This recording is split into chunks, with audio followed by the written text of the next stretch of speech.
बाबा साहेब भीमराव अंबेडकर आखिर क्यों चाहते थे कि संस्कृत को राजभाषा का दर्जा मिले?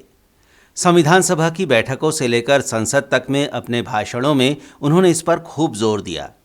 उनकी दूरदृष्टि और वैज्ञानिक दृष्टिकोण की आज सभी तारीफ कर रहे हैं।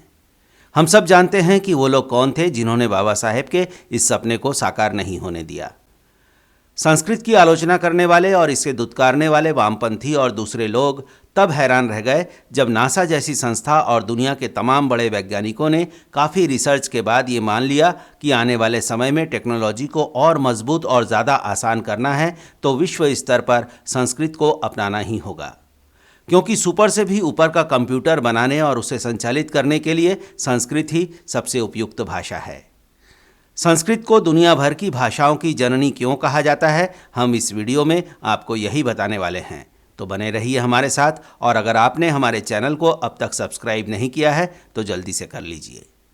दोस्तों, एकदम सी साफ बात है कि अगर आप कहीं से आए हैं तो वहाँ की स्मृतियों का एक टुकड़ा आपके पास हमेशा के लिए रह जाता है।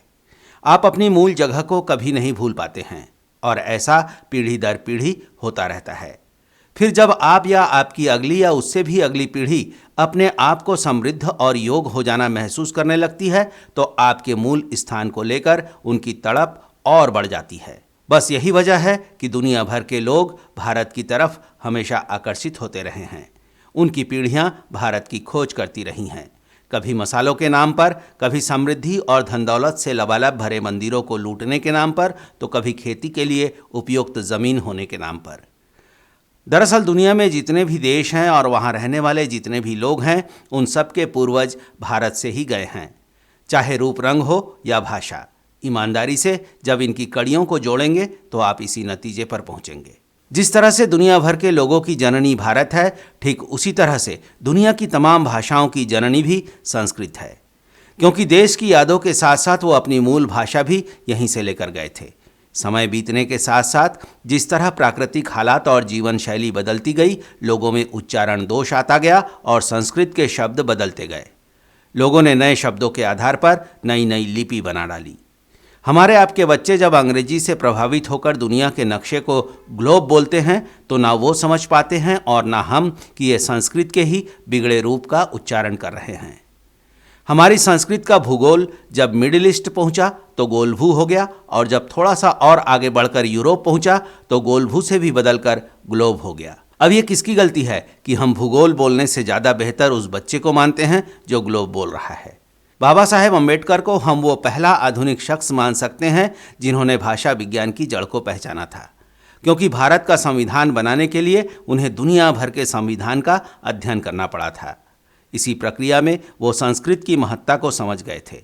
लेकिन अंग्रेजियत का लबादा ओढ़े हमारे देश के तत्कालीन कर्णधारों ने बाबा साहेब की एक नहीं सुनी और संस्कृत को हमसे छीनकर हमारी ही जड़ों में मट्ठा डाल दिया। जिस हिंदी पर हम गर्व कर रहे हैं उसका नामकरण भी हमने नहीं किया है। हिंदी शब्द ही फारसी का है।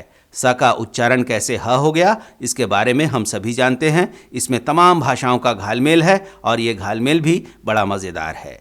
जिसे दुनिया में नफासत की भाषा के रूप में प्रचारित किया गया है, उसमें मूत्र या मूत्रे के लिए भी शब्द नहीं है। जिसे आप पेशाब करना कहते हैं वो असल में पेश आब है, यानी पानी पेश करना। आब शब्द संस्कृत के अप का अपभ्रंश है। संस्कृत में पानी को अप कहा जाता है, इससे ही अप्सरा भी बनी है।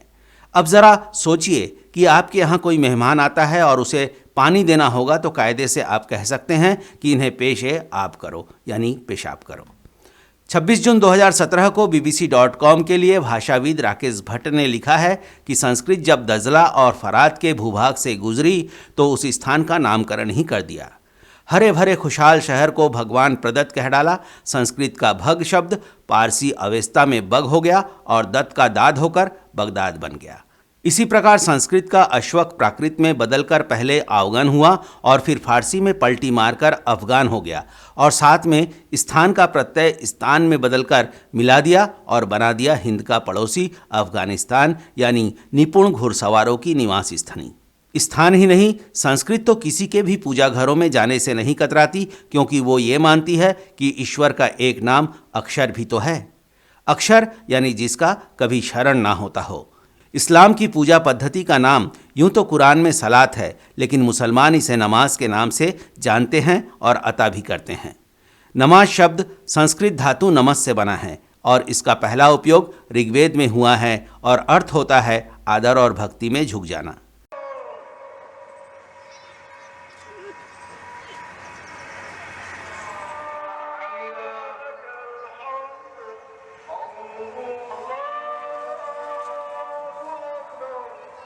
तो दोस्तों, देखा आपने, इस संस्कृत शब्द नमस की यात्रा भारत से होती हुई ईरान पहुंची, जहां प्राचीन फारसी अवेस्ता उसे नमाज पुकारने लगी और आखिरकार दुनिया भर के मुसलमानों के दिलों में घर कर गई।